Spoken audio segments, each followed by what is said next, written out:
शिव तत्व को जानकर विष सामने है, शिव कह रहे पार्वती तू क्यों दुख करती है, विष ही तो है, तुम्हें लगता है विष है, हाँ प्राण छूट जाएंगे।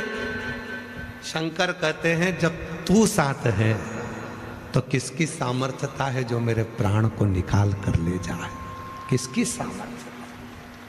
शिव जी ने ये बात कही तो पार्वती जी ने पूछा, थोड़ा कथा पर ध्यान देना, मैं तुम्हारे साथ हूं और प्राण नहीं निकल सकते? हां, आप लोगों से कथा में कहा था यदि कोई लड़की शिव की साधना करने वाली, शंकर की पूजन करने वाली, शिव को भजने वाली तुम्हारी किस्मत में मिल जाए, उससे तुम्हारी शादी हो जाए तो समझ लेना कि तुम किस्मत वाले हो, ना जाने कितने दुखों से तुम्हें निकाल कर ले आएगी, कितने कष्टों से तुम्हें निकाल कर ले आई। पार्वती जी कहती हैं मैं हूं, शिव जी कहते हैं हाँ तू मेरी आराधना करती है, तू मेरी साधना करती है, तू मुझे भजती है, तो किसी की सामर्थ्यता नहीं कि कोई मेरे प्राण को हर कर ले जाए। भारत की भूमि पर आज भी एक मंदिर दक्षिण में है, आप लोगों ने भगवान नारायण सोए हैं, लक्ष्मी जी चरण दबा रही हैं, ये तो भगवान के मंदिर देखे होंगे, पर दक्षिण में आज भी एक मंदिर है भगवान शंकर का। भगवान ने जब विष पिया, कंठ में विष पहुंच गया, मां देखकर थकित रह गई और भगवान थोड़ी सी देर इतना हलाहल विष पीकर भगवान का जब कंठ नीला पड़ने लगा, शिव थोड़े से मौन होकर नीचे की ओर आते हैं। जैसे ही भगवान शिव नीचे झुकने लगे, माँ दुर्गा भवानी, माँ पार्वती ने अपनी गोदी में शिव के सिर को रख लिया। आज भी दक्षिण में, आप भले चाहेंगे तो गूगल पर सर्च करिए, नेट पर सर्च करिएगा, आज भी दक्षिण में शिव का एक मंदिर है जहां शिव सोए हैं, पार्वती जी की गोद में सिर रखा है, पार्वती की गोद में पार्वती, और शिव देख रही पार्वती, शंकर मौन। शिव को देखकर पार्वती के स्मरण में आ गया, मेरे प्रभु ने कहा था कि एक सौभाग्यवती नारी स्त्री का जब सुहाग अखंड होता है तो पति देव भगवान शंकर पार्वती जी की गोदी में सिर रखकर सो गए थे। भारत की भूमि पर आज भी दक्षिण में भगवान शंकर का ऐसा मंदिर है जहां शंकर भगवान मां पार्वती जी की गोद में सोए हुए।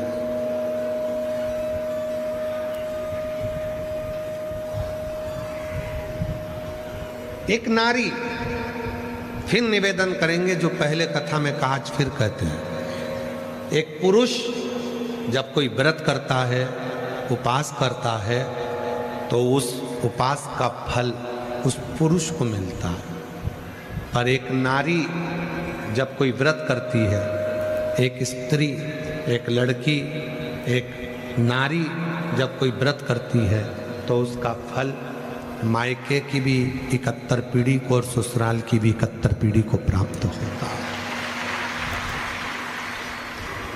उसके व्रत करने का फल उसको सत्तुर प्राप्त होता है, उसके व्रत का पुण्य, उसके व्रत का फल उसको मिलता है।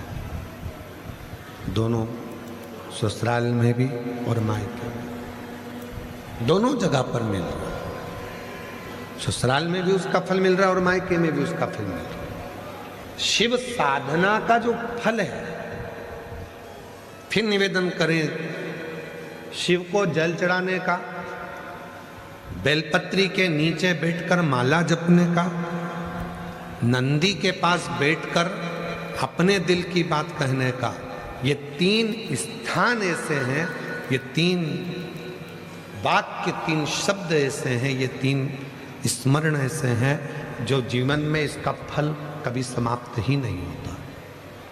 पहला शिव को जल चढ़ाना, उसका फल आज नहीं तो कल मिलेगा जरूर और तुम्हारी जिंदगी सार्थक जरूर हो। दूसरा, बेलपत्र के वृक्ष के नीचे बैठकर यदि तुमने कोई मंत्र जपाए, कोई साधना करी, कोई व्रत कर, उपास कर, कोई साधना करी है, कोई व्रत करा है, कोई उपास करा है, या कोई मंत्र जप करा है, या किसी भूखे को भोजन कराया है, प्यासे को पानी पिलाया है, तो उसका फल जरूर।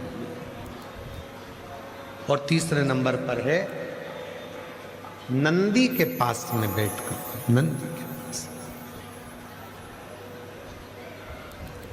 एक पत्र है, अच्छा है, देखिए।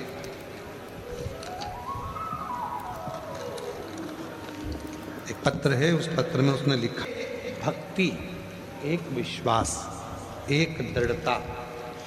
जब हम एक लोटा जल या बेलपत्री के नीचे बैठकर जो हम बात करते हैं, बेलपत्री के नीचे बैठकर जो हम तप साधना करते हैं,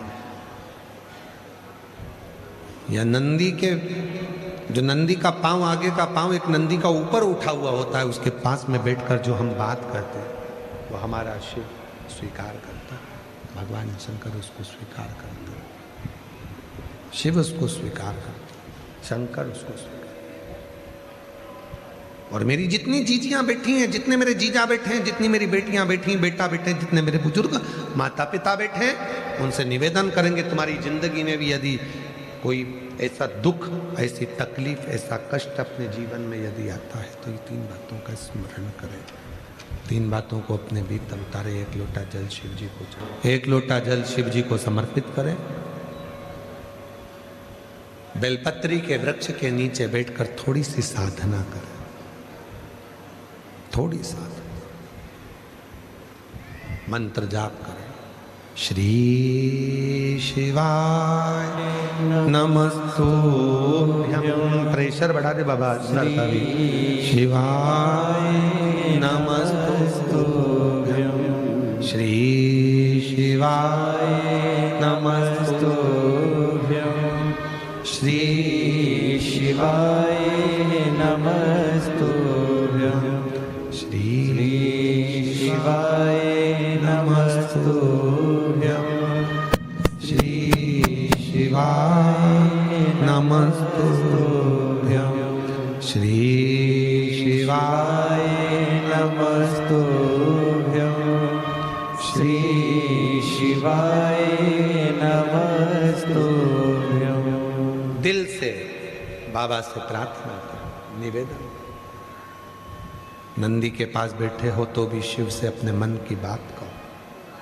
शिव के मंदिर में जितनी देर बैठो, व्यर्थ की कोई बात मत करो, कोई बात। शिव के मंदिर में जितनी देर बैठो, उतनी देर केवल उससे बात करो, उससे बात।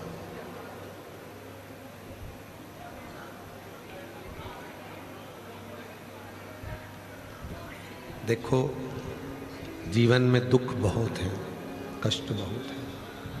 कोई मनुष्य की देह सरल देह नहीं है, मानव का शरीर कोई सरल नहीं है। कई लोग कहते हैं गुरुजी भगवान दुख देता ही क्यों है? जब सारा भुगतान ऊपर भुगता लेता है, नरक भुगवा लेता है, सारे दुख ऊपर दे देता है, तो फिर नीचे क्यों भेजता है? फिर हमको दुखी क्यों करता है? हम निवेदन करना चाहेंगे, जो लोग कहते हैं कि भगवान सारा दुख हमको ऊपर दे देता है, नरक का भोग भुगता लेता है, कर्म का दंड भुगता लेता है, फिर हमको पृथ्वी पर जब मनुष्य बनकर आते हैं तो ये सारे दुख परमात्मा हमको देता क्यों? अरे भाई, सीधी सीधी बात है। हॉस्पिटल में एडमिट होते हो, वहां इलाज होता है कि नहीं होता है? जम के तो बोलो। हॉस्पिटल में एडमिट हुए तो इलाज होता है कि नहीं होता? होता है ना। बॉटल चढ़ती है कि नहीं चढ़ती? जम के तो बोलो। इंजेक्शन लगते कि नहीं लगते? दवाइयां मिलती कि नहीं मिलती? हॉस्पिटल में एडमिट हुए, हॉस्पिटल में जब सारा की सारा ट्रीटमेंट हो गया, सारा की सारा दवाई, इंजेक्शन, बॉटल सब हो गई, फिर भी आप जब हॉस्पिटल से छुट्टी लेकर जाते हो तो भी एक थैली भरकर दवाई तुमको दे दी जाती है कि घर जाकर ये दवाइयाँ लेना है। बोलो बोलो, सही है कि गलत है? घर जाकर ये दवाई खाना पड़ेगी, घर जाकर ये दवाई लेना पड़ेगी।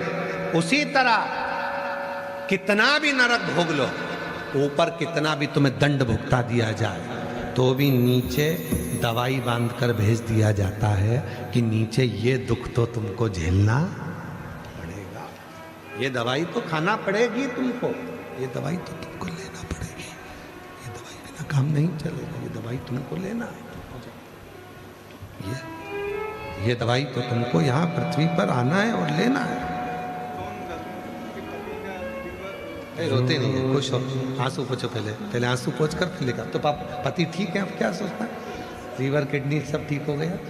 हम तो बाबा के भरोसे चलते हैं, हम तो बाबा के भरोसे चलते हैं, ये दुनिया वाले जलते हैं, ये दुनिया वाले जलते हैं, भोले बाबा के भरोसे चलते हैं, डमरू वाले के भरोसे चलते हैं, सीहोर वाले के भरोसे चलते हैं, काशी वाले के भरोसे चलते हैं, हम तो बाबा के भरोसे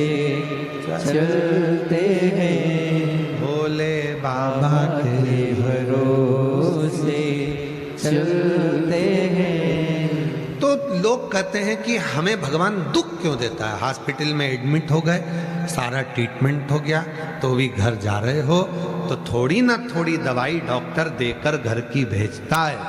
उसी तरह ऊपर भुगताने के बाद भी भगवान तुमको पृथ्वी पर थोड़ा दुख देकर भेजता है। इसको लेते जाना, थोड़ा थोड़ा करते जाओ, थोड़ा थोड़ा लेते जाओ, थोड़ा थोड़ा करते जाओ। जब ये थोड़ा थोड़ा दवाइयाँ लेते रहोगे, दुख आएगा तो भगवत भजन स्मरण आएगा, जपोगे उसको, भजोगे उसको, सुख मिलेगा। हिम्मत मत हारना। जितनी मेरी बेटियां बैठी हैं, जितने मेरे बेटा बैठे हैं, जितने पत्र हैं जयपुर में, जितने पत्र आए हैं, सारे पत्रों में सबसे ज्यादा पत्र सर्विस के, नौकरी के, सरकारी नौकरी के, बीमारी से अच्छे होने के, बच्चे होने के, बहुत पत्र। हिम्मत मत हारो। बेटियां सोचे कि मेरी सरकारी नौकरी नहीं लगेगी, बेटा सोचे मेरी नौकरी नहीं लगेगी, मैं अच्छी पद पर नहीं जाऊंगा। हमने पहले भी कथा में कहा, दुनिया में ऐसी कोई कुर्सी नहीं बनी जिस पर तुम नहीं बैठ सकते, बस तुम्हारी मेहनत तुमको चाहिए, तुम्हारा